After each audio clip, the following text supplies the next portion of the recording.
Welcome to another episode of Mike's Money Picks. Today with the podcast, midweek college football is officially back. And we are going to break down the Tuesday, October 15th slate for DFS purposes on DraftKings as well as FanDuel. We've got 3 games going on. It is not quite Maction season, which is my favorite, but we've got some Q's action, some Conference USA action going on, as well as some Fun Belt going on. The Sun Belt has a game as well. So we've got 3 games here in this slate. All the ones that are played on Tuesday, we're going to break it down for you here in this episode and tell you who needs to be in or out of your DraftKings and FanDuel lineups here on this slate. Now, I cannot promise that we're going to get to every single one of these midweek slates because my busy season personally is coming up. I'm about to start coaching sports.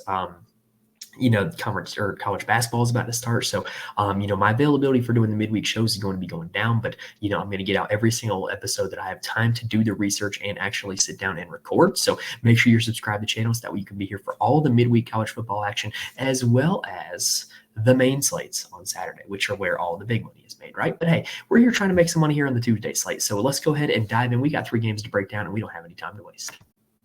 All right, so the first game of the night is in the Fun Belt. We've got Troy taking on South Alabama. South Alabama is currently 11.5-point favorites in this game with a game total of 56.5 points. Thank you to our friends at FanDuel Sportsbook for the lines, which means that implied total is about 34-23 in favor of the Jaguars. We never do decimals when we do implied totals here at Mike's Money Picks. We always just, make it a full point one way or the other because you can't actually go out and score a 0.25 a point in a football game. So 34-23, the implied total. It is the highest total on the slate. And it does mean that South Alabama has the highest implied team total on the slate. So this is definitely a game that you're going to want to be getting some players from in DFS. Now with Troy, it's a little bit weird though. So Goose Crowder was their starting quarterback at the start of the season. He wasn't awful, but he wasn't spectacular either. Against Nevada, almost 15 fantasy points. Against FAMU, almost 30 fantasy points. We haven't really seen him play a full game against, like a conference level opponent. He's $7,500 on DraftKings. He is questionable for this game. He was a game time decision for the last game against Texas State, which was 12 days ago, which brings up a point. How teams get on the Tuesday and Wednesday scheduling is very interesting, how ADs have to schedule it. And it's very interesting what the teams do in terms of how they structure their week once they're on it. Basically, the entire practice schedule, the entire, weekly schedule of everything changes because these teams are going to be playing on these days of the week for the foreseeable future. But anyway, they've had 12 days of rest is what I'm trying to say. And so since they've had 12 days of rest, we haven't heard any updates on if he's going to be the starter or not. I'm recording this here on Sunday night. So as we get closer to game time, we might have some more information. But I just genuinely don't know whether he is going to start or not. And I'm not going to speculate on it. If he does not, Tucker Kilcrease would be the starter. He started the last game against Texas State. He is more of a runner than Goose Crowder. 16 fantasy points in that game against Texas State. Really, what I was hoping for was you would get a discount on Kilcrease because against Texas State, he was considerably cheaper. But I don't know. I don't think Kilcrease is worth paying $7,300 for, if I'm being honest. I think Goose Crowder definitely has more upside. How the offense operates will change depending on who's at quarterback. With Kilcrease being more of a runner, he's going to take carries away from the running backs. He's also going to decrease pass volume slightly. We saw in the first start that he made it significantly decrease passing volume. Last game against Texas State, it was 28 attempts though, so it wasn't awful. But the offense is going to operate differently based off of who is starting at quarterback between these two, and you're going to need to know that information before you make your lineups. Like I said, it's Sunday night. I don't have any lean either way on what Crowder's going to do, but I do know that that's a situation that you need to monitor prior to kickoff. At the running back spot, Damian Taylor is their RB1. He had 11 carries against Texas State, and the next running back had 3. On short slates, RB2s can win you a lot of money on DraftKings and FanDuel. This is not a team where I would play their RB2. Taylor is their guy, especially when Kilcrease has been under center. He's really been like the only running back they've ran because if they wanted to run somebody else, they would just run Kilcrease. And believe it or not, Taylor's 2 best games have come when Goose Crowder was the starting quarterback. So what that would mean to me is I would certainly boost Taylor if I knew that Crowder was back because, like I said, Kilcrease is a mobile quarterback. He's going to steal some of those carries from Taylor, and it makes him kind of unintriguing otherwise. Like if I knew right now that Goose Crowder was playing, Taylor would be one of the top running backs on the slate to me. His backup is Gerald Green, but like I said, I think this backfield is Taylor's. I'm not really that interested in playing Green. At the wide receiver spot is where it gets really interesting for Troy. So the most expensive one is Devontae Ross. He is their most targeted receiver. He also had 2 super explosive games. Really 3 against Florida Atlantic, Iowa, and Nevada. Fun fact, 2 of those 3 were when Goose Crowder was starting. The other one was when other backup quarterback Matthew Caldwell was starting. So he has not had a big game when Tucker Kilcrease has been under center. Last game against Texas State, he only had 2 catches for 26 yards and a touchdown, but he did have 10 targets. So I'm not necessarily totally writing him off if Kilcrease is starting. But again, he's a guy, much like Taylor, that I'm downgrading if Kilcrease is starting and I'm upgrading if Goose Crowder is starting, because clearly Goose Crowder has shown that he is going to look for Devontae Ross early and often. Now, in the last game, with Kilcrease starting, he did spread the ball around a little bit more. Higgins, Beeson, and Parker all had solid games. They all had more yards than Devontae Ross in that game, but they did have less targets. Peyton Higgins, 5 for 76, Zariah Beeson, 3 for 54, and then Landon Parker, 5 for 83. So, all these guys are going to play. They're not bad options, in my opinion. But again, if Crowder is starting, Crowder has shown that he's going to feed the ball to Devontae Ross. If it's Kilcrease, I think that any of those guys become playable. Hey, we're on a 3-game slate. There's not a whole lot of value options. These 3 guys, Higgins, Beeson, and Parker, they're going to be options. I don't think they're great options, but they're options. You're going to need to find some value to fill out your lineups on this slate. On the South Alabama side, objectively, Gio Lopez is the top quarterback on the slate. If you were just to ask me, hey, who's going to be the top scoring quarterback on this slate, I would be putting my money on Gio Lopez. He's the most expensive quarterback on the slate. He's probably going to be the highest owned quarterback on the slate, but it's for good reason. He is supremely talented. He was a very highly touted freshman coming in last year, looked great in the bowl game, had a lot of offseason hype, and he's delivered. He's been very good in pretty much every game that he's started. Even against LSU, he kind of got unlucky in the red zone a few times. If a few breaks had gone a little bit differently, that 14 fantasy point performance would have been a lot different. I do think he's the top quarterback on the slate, and I will be playing him in a lot of my lineups. At the running back spot, Fluff Bothwell is a true freshman running back for South Alabama who is really, he's been the most productive back for them so far this season, but do not get it twisted. This is still a committee. Kentrell Bullock does still play a big part of it. In fact, in the last game, Kentrell Bullock out-carried Fluff Bothwell 13-9. So I'm going to be playing both of them, not in the same lineup, but I will be playing both of them. And then Braylon McReynolds is really kind of the wild card. He has been injured, but he did play last game against Arkansas State, was on the field, but did not actually, carry the ball or catch a pass. It was a factor in the backfield before his injury. So that would just kind of throw a further wrench in things. If you don't want to deal with a running back committee, then just play Gio Lopez and play parts of the passing game. Don't play part of this running game. But like I said, Bothwell has been supremely productive, but it is going to be pretty much like a 55-45 split with Kentrell Bullock, and both those numbers get eaten into if Braylon McReynolds is back healthy. Now, at the wide receiver spot, Jamal Pritchett is objectively the top wide receiver on the slate. And again, much like his teammate Gio Lopez, he's the most expensive. He is the guy that I am most likely to play in my lineups. He's just a great play at wide receiver. Last year, South Alabama had Colin Lacey, who was one of the most targeted receivers in all of college football, one of the most productive receivers in all of college football. Now he is at Louisville. That role is now belonging to Jamal Pritchett, and he's been great in it. Pretty much the only game he had under 16 fantasy points this season was LSU when he left because he was in concussion protocol very early in the game. So pretty much every game he's played, he's been really, really good. And I expect that to continue here this Tuesday night. Now, the rest of the receivers in this offense have been very, very inconsistent. Their last game against Arkansas State, they were really limited offensively. It was one of their worst offensive performance in terms of actually being able to move the ball. DJ Thomas Jones, the tight end, was the only other player other than Jamal Pritchett to catch more than one pass in that game.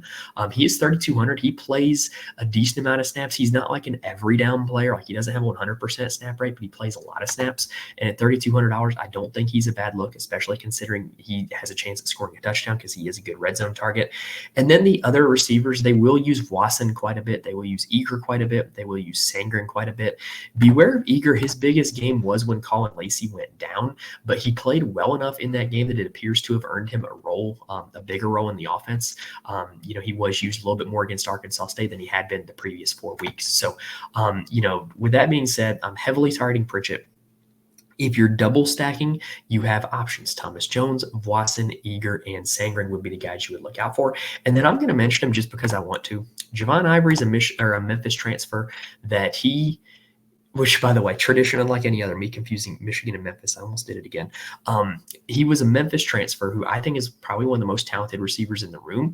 He sees the field a little bit, but just hasn't been all that productive. I just feel like by the end of the season, he's going to have a game just because he is genuinely that talented. Now, the game number 2, we've got Kennesaw State heading to Murfreesboro to take on the Middle Tennessee State Blue Raiders. Only reason I know that it's in Murfreesboro is because when I was at Charlotte, we played them, and I learned where Murfreesboro was. Anyway, Kennesaw State is 10.5-point underdogs in this game with a game total of 49.5 points, meaning Middle Tennessee is favored projected to win about 30-20. For Kennesaw State, they are still winless on the season. This is a team that made the jump from FCS to FBS, and they did themselves no favors with their scheduling. They are not ready for the FBS level yet. They're not good. They might win a game before the season's over, but they're going to be underdogs in every single game. They're probably going to be double-digit underdogs in every single game the rest of the way. So for Kennesaw State, they are benching Davis Bryson for this game, and they have named an or at starting quarterback. It is listed as Caleb Johnson or Lucas Shearhorn or Braden Bohannon. And I do believe Braden Bohannon might be the coach's son. I know the coach's last name is Bohannon. So we don't know who's going to start at quarterback for them. And with this being the second game of the night, we might not know before lineups lock. The good news is that the 3 guys other than Bryson are all 4,500. So if you do want to late swap, it would be quite easy to do so. You wouldn't have to worry about cost. But I don't really think you need to play any of these guys. This has not been a highly successful passing offense. If you look at Bryson's stats, he is a little bit of a runner, but he has not had a lot of success passing the ball at all. In fact, a maximum of 14 fantasy points in a game. So this is not necessarily a quarterback-friendly system.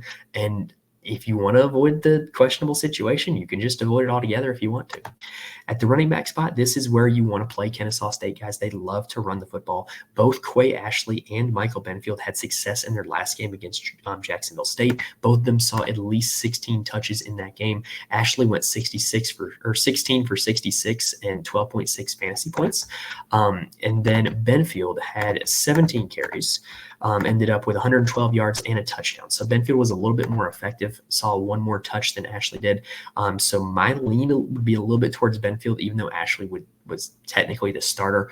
But to me, if you're playing these Kennesaw State guys, this would be where I would attack it. Middle Tennessee is not very good on a run defense. They surrender 5 yards per carry, which is not good at all. So Benfield would probably be the guy that I'll be looking at here in this spot.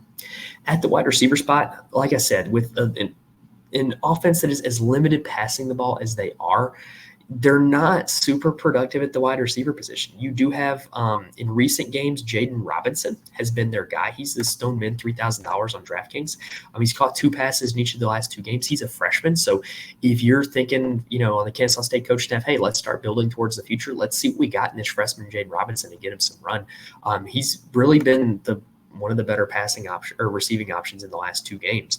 And then after that, you've got Blake Bohannon, the coach's son. I know he is the coach's son, who has had some productive games, but he hasn't scored a touchdown yet this season. He's only $3,600. So, if you want to take a shot at Robinson or Bohannon, I don't mind it. Their tight end, Kent, also plays quite a bit. He's almost an every down player. He scored 2 touchdowns this season. I don't think he's an awful look either. And then Tykeem Wallace is also a big, almost every down player. So those would be the 4 that I would consider. They're all cheap, but like I said, we don't know who's going to be throwing the passes. To me, I would be more likely to play Kennesaw State wide receiver than a quarterback because, who's to say that whatever quarterback comes in isn't just going to throw to one guy exclusively? Maybe that one guy ends up having a big game. To me, that's the position I would want to target these guys. But really, like I said, my favorite play on the Kennesaw State side is going to be Michael Benefield at running back at 4,100. On the Middle Tennessee State side, at quarterback, they've got Nick Vattiato. And they're in an interesting situation. And I mentioned this in my Core Plays article from last Thursday, that they're one of the teams that this applies to. A lot of G5 teams in college football take bye games in the non-conference schedule and they go play Power 4 teams and they go get beat up.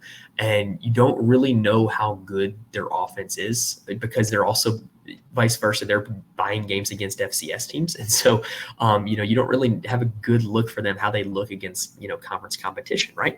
Middle Tennessee State's one of those teams. Their non-conference schedule featured Ole Miss, Memphis, and Duke. This is a team that we really don't know what they are offensively just yet. But Nick Vattiato was very good for Middle Tennessee last year against Louisiana Tech. He was a slight disappointment, I would say, only putting up 18 fantasy points. But we've seen the ceiling from him last year. We know that Kennesaw State is very bad. This is an offense that is implied to score 30 points in this game. I don't think Vadiato is a bad look, in my opinion. He's going to be a quarterback that I'm definitely going to be getting to in some of my lineups. At the running back spot, it's just an insane committee. So Creedle was looking like the guy, right? Like he had been the most productive back through kind of the first few games of the season. But last game, Creedle, Middlebrook, and Wilkins all saw between 4 and 5 carries in that loss to it was Louisiana Tech. Yeah, in that loss to Louisiana Tech. Which one of them is going to be the back this week? I don't know. And also throwing a wrench in the situation is going to be Frank Peasant, who was one of their top backs against Tennessee Tech, got hurt in that game, was back against supposedly back against Louisiana Tech, but did not actually play. He's supposed to be active for this game. So this is just a 4-person committee that I don't really want to figure out how it shakes out. I think the guy that might end up leading it would be Peasant, but I don't really want to pay $5,400 to find out, especially considering that I would be willing to guarantee that all the other guys are going to get carries as well. This is a situation that I'm probably avoiding as much as I possibly can, even though the game flow certainly favors them. Like they're 10-point favorites. Kennesaw State can't stop the run. They can't stop the pass either. So could one of these running backs go off? Yeah, it's just really tough to figure out which one. At the wide receiver spot, the good news is that they pretty much only throw to 2 guys. Amari Kelly is like their bona fide wide receiver 1, caught 8 passes for 103 yards against Louisiana Tech, 6 for 174 against Memphis. So he's done this against all levels of competition. He has a chance for a big game. I think that he's one of my favorite wide receiver plays on the slate. I'd probably rank him second overall behind Jamal Pritchett for the slate in its entirety. Holton Willis is the tight end. He's really the only other guy they throw to. I think his ceiling is lower than Amari Kelly, but probably has the higher floor just because he is an every down player. They do pepper him with targets. I think he's a pretty solid option at $6,000, but I would personally rather pay $400 more and go get the ceiling that Amari Kelly has rather than play Holton Willis. After that, it's really been a little bit of a mystery for them in the last 2 games. Really, the guys who have been the main benefactors have been Cameron Lacey and Jamarion Carter, but I really don't think you have to play those guys. Both of them caught 3 passes in their last game. If you're looking to double stack Vadiato, you can just do it with Kelly and Willis, or you could look to one of those guys. Over the course of the season, Miles Butler has been decently productive, but he actually did not catch a pass last game. So really, after Kelly and Willis, it's just a whole lot of question marks for Middle Tennessee. All right, let's take a quick breather, and then let's get to the last game of the night. Now, I do want to mention that there are places where you can get more information from me. First off, you can follow me on Twitter at Mike's Money Picks. I'm more than happy to answer any questions, for lineups for start sit if you reach out to me on Twitter. I'm recording this on Tuesday night, so sometimes things change I'm recording this on Sunday night for the slate starting Tuesday night. So, sometimes things change in between recording and the start of the slate. If you want my opinions, just ask. I'm more than happy to answer if you reach out on Twitter. Also, I'm in the Fantasy Corner Discord. Link is in the description on YouTube as well as in the audio feed.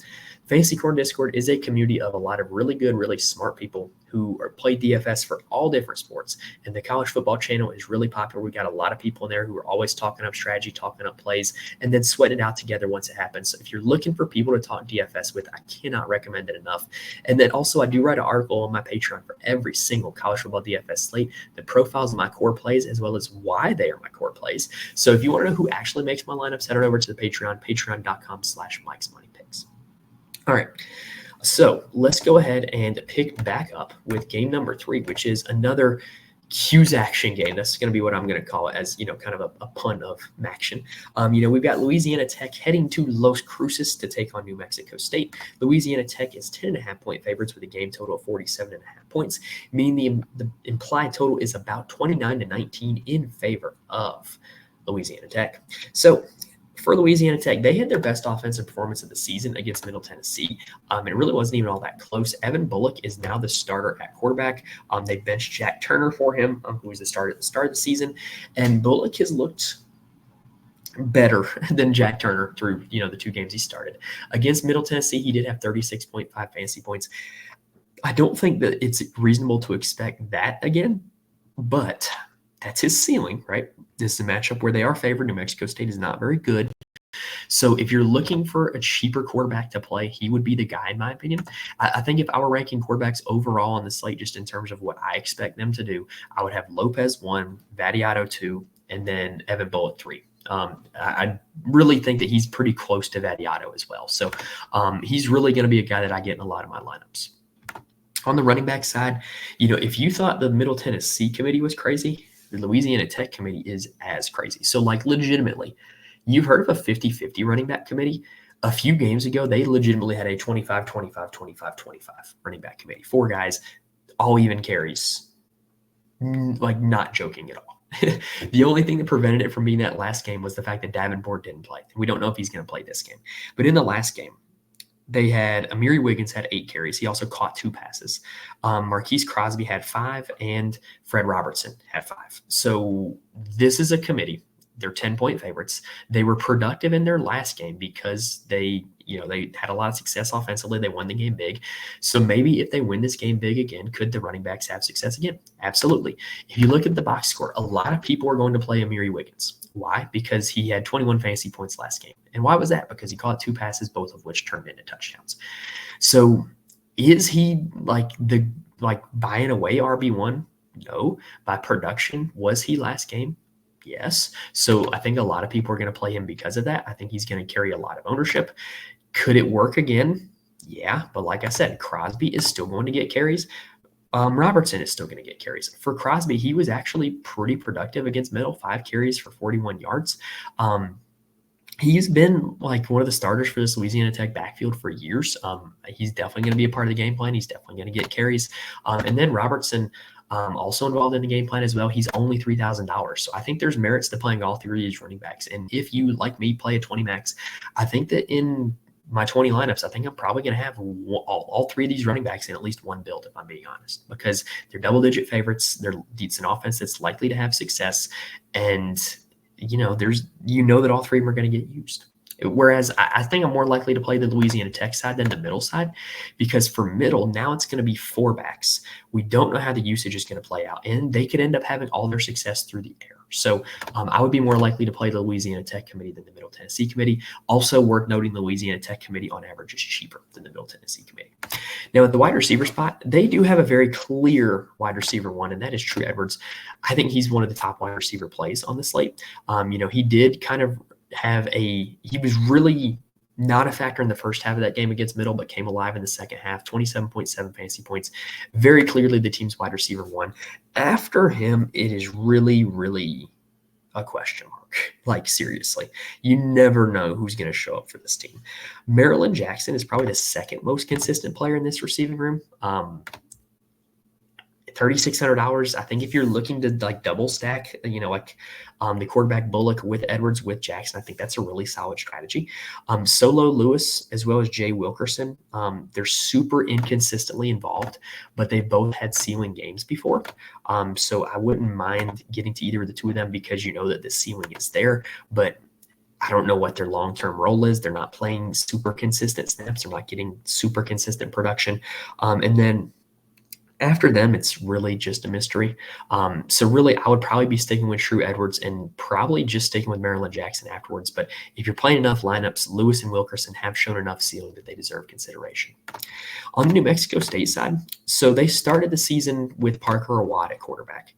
They then benched him and went to Santino Marucci at quarterback. He was not effective last game against Jacksonville State, and they went back to Awad. They have not announced a starter for this game yet. If I had to guess, I would guess that it's going to be Awad, but that would be purely speculation. Do not bank on that. It can be either of the 2 of them. You can totally avoid it if you want to, though. Both of them do have a little bit of rushing upside, just a little bit.